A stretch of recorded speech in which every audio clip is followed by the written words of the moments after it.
అందరికీ హాయ్.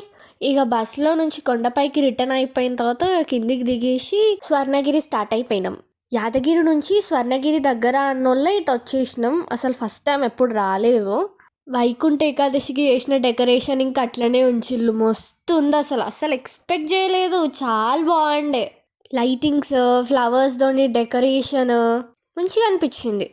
చాలా రష్ ఉండే అన్నట్టు. ఇంకా వైకుంఠ ఏకాదశి రోజు అయితే కాలు పెట్టే సందు కూడా లేదట. అలా చూస్తుంటే అలానే చూడాలనిపించింది.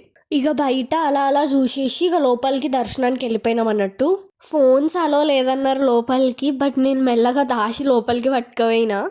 డెకరేషన్ అయితే ఎగ్దమ్ చేసిళ్ళు, మస్తు ఉంది.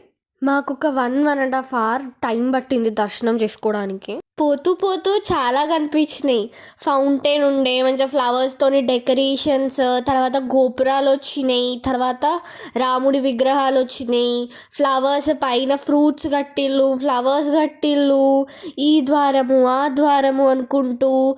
బావి వచ్చింది, వెంకటేశ్వర స్వామి విగ్రహాలు వచ్చినాయి, తర్వాత పెద్ద ఆంజనేయ స్వామి విగ్రహం ఉండే. ఇక లోపలికి వెళ్ళేసి వెంకటేశ్వర స్వామి దర్శనం చేసుకొని అలా బయటికి వచ్చేసినాం. అప్పుడే పల్లకి సేవ సంథింగ్ ఎవరో ఉండే అన్నట్టు. ఆ గుంపులో దూరిపోయి మళ్ళీ విఐపి దర్శనాన్ని మళ్ళీ చేసుకొని మళ్ళీ బయటకు వచ్చినాం. బయటికి వచ్చినాక ఇక తీరిగ్గా బయట మళ్ళీ అదంతా చూసేసి ఇక రిటర్న్ స్టార్ట్ అయిపోయినాం. అసలు ఆ లైటింగ్స్కి, ఆ డెకరేషన్కి మస్తు ఉండే.